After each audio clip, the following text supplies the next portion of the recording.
UPSC Mains 2023 are very important questions from economy. I will discuss best strategy of writing of answer of this question, and you can follow this strategy in all over economic as well as other subjects, that is like polity, history, geography, etc. And in this way you can maximize your marks in mains examinations. And you are going to write a good answer, standard answer, you have to keep 4 points in your brain. First one is which you have to keep in your brain, that is word limit.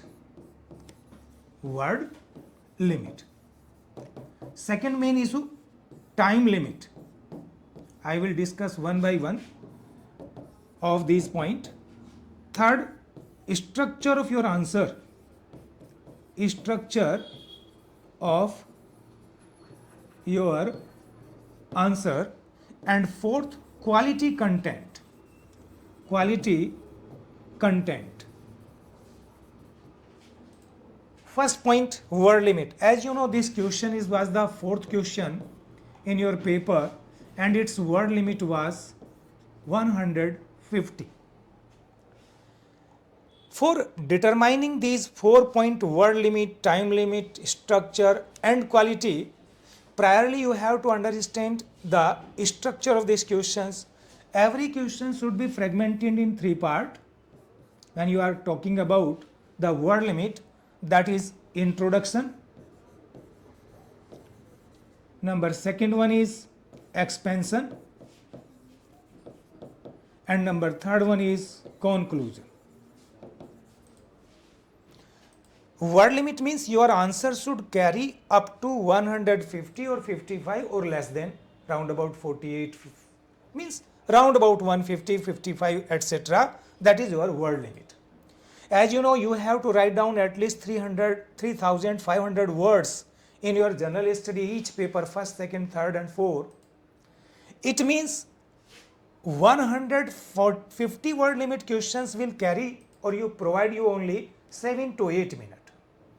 It means you have to write down the questions within 6 minutes. If you complete these questions within 7 minutes, 1 minute you have to go through the study of these questions and structure of the questions. You will make the structure of these questions so that you can write down in a flow method within 6 minutes. It means if you divide 150 by 6, that is round about 25 words you have to write down within a minute. You have to do your own home practice prior to writing the mains in UPSC exam hall in your home. When you begin to write down at least 225 words within a limit, you can complete your paper without any difficulty within the word limit and time limit. 2 point is clear. How you are managing the word limit? By writing practice at least 25 words, you have to write down at least 25 words within a minute. Within a minute. Second, as you are determining the time limit, word limit automatically manage. How? In your introduction, you should carry only 10% of the word limit. And conclusion, 10% of the word limit. 80% of the word limit should be used by you in expansion of the question. Now the third point, which is very, very important and which you have to understand very clearly, how you can make a good structure of your answer. Think about that point. Hanji, that point. Structure of your answer based upon question. First of all, you have to go through these questions multiple times. If you are unable to understand in one reading, so you should go second, third, according to your intellectual level and your understanding power about the questions. And when you are going to read these questions repeatedly, what you have to do? You have to find out the key point of the questions. In beginning stage, it may be difficult for you to find out the key point. In that conditions, what you have to do, you should find out the main point of these questions. as I discuss now, you can understand. State the objectives and measures of land reform. The first question is what? Objectives, objectives and measures of land reform. This is the first point of this question. In India, discuss how land ceiling policy and land holding can be considered effective reforms under economic criteria. These are the important point of this question. Means first questions they are asking objective and measures of land reforms. Second, they asking the questions discuss. You have to discuss. There are 4 words: elucidate, examine, discuss, conclude, etc. Critically examine. You have to understand the meaning of these words. Discuss means you have to discuss pros and cons of these questions, and finally you have to lead your answer towards the economic criteria. Consider effective reform. Which reform is considered effective reform? If the reform is going to achieve the desired target of our policies. So now we start the construction of structure of this question. Introduction. First, your structure will include introduction of the question. Introduction should include all these highlighted points. What? Objectives, measures, land ceiling, effective reforms of economic criteria. You can start from economic criteria. You can start effective reform, objective or measures. Depend on your intellectual level. But generally what you should do? You should operate or open your answer or writing beginning answer with the objective and measures of land reform. What is the objective and of land reform? That is maximize production with increasing productivity, achieving the target of equity and social justice in rural India. These are the certain objectives of our land reform policy. I again speak, that is increase the productivity and production with equity and social justice. Means we like to redistribute the land in a way so that we can achieve the target of our permeable objective. What is that? Maximum welfare of the society, or equity in the distribution of resources, which can be achieved only through the land ceiling policy, and which is an effective reform under the economic criteria. What do you mean by economic criteria? The land size which can provide a reasonable living standard to a 5-member family of a farmer, that is the economic criteria. It means if we are going to create the land size through the Land Ceiling Act by achieving the objective of agriculture and economic, that is maximum production with equity and social justice, then this is the effective tools. Which is the effective tool? Land ceiling policy. Now you are understand what are the part of introduction. I speak within 15 word limit. Land ceiling means upper land holding limit, which were determined under the land reform by keeping in view economic holding, which can achieve the objective of maximum productivity by optimum utilization and equity and social justice. This is our introduction. Are you clear? That kinds of effective introduction now going to give you the direction where you will elaborate your answer. Means second part of this question will be your what? Second point of your answer will include expansion of your question. Now I introduce the second point, that is expansion.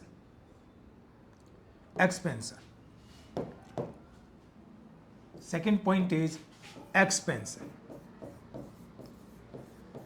As you priorly highlight your question objectives and measures Under this expansion, you can use objective measures, land ceiling policy, effective economic reform, economic criteria as a para of the explanation, as the para of the explanation.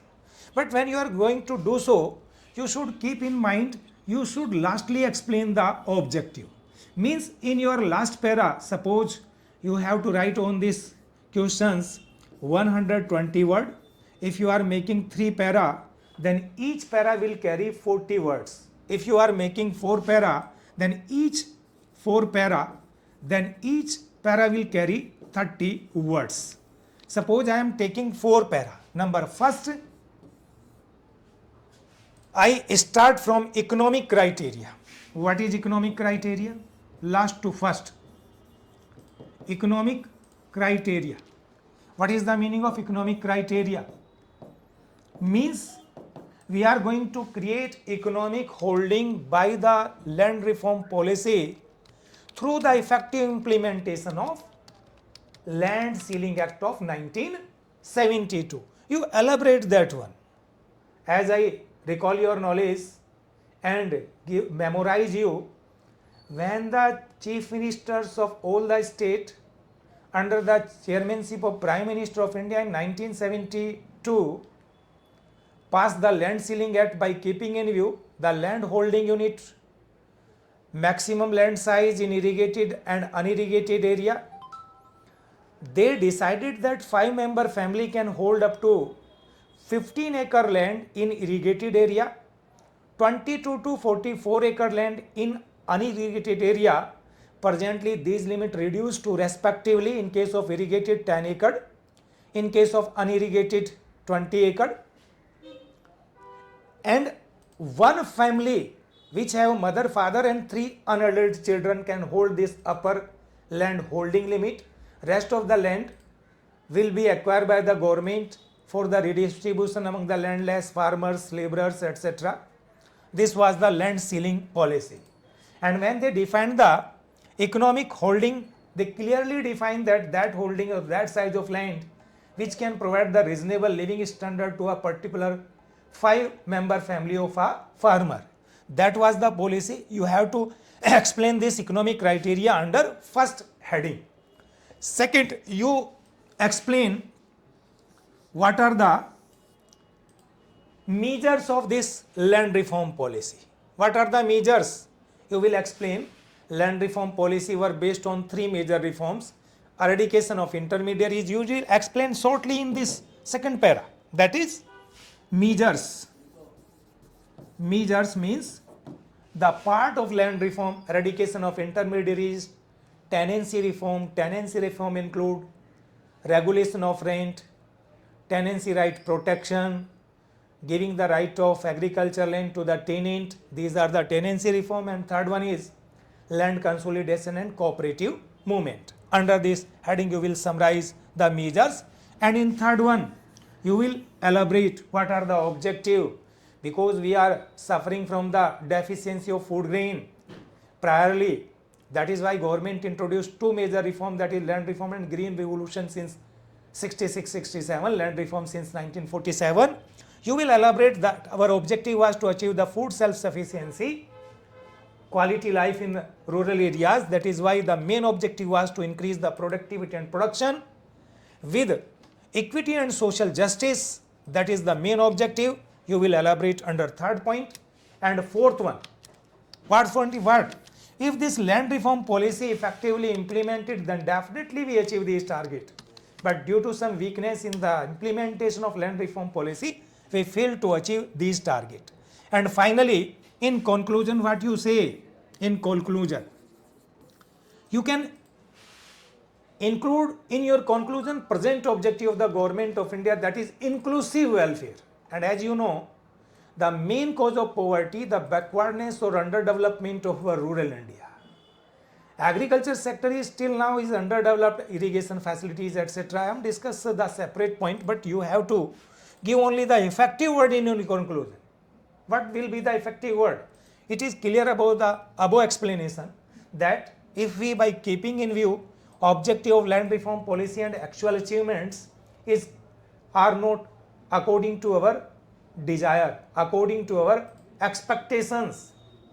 But if we effectively implement land ceiling policy till now, then we can achieve the desired target in our agriculture sector. As I think, if you write in this way by explanation and finally you will conclude your answer in this way, then you can maximize your marks. But students, you can do that kinds of exercise by writing a lot of questions. And for your kind information, I give you that if you like to follow these kinds of questions, all questions I will going to discuss in my lecture, and where you can get this lecture, write down that one.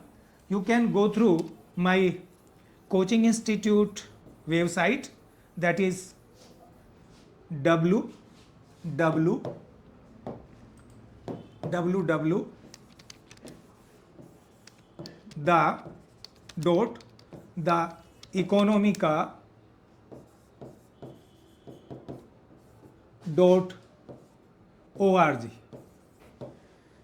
For the understanding how to write a better answer, best answer in economy, you should go through www.theeconomica.org. You will get here all the previous year paper, UPSC, PSC, objective, etc. And you also get the current economics lecture on this website or in this site very easily. Thank you.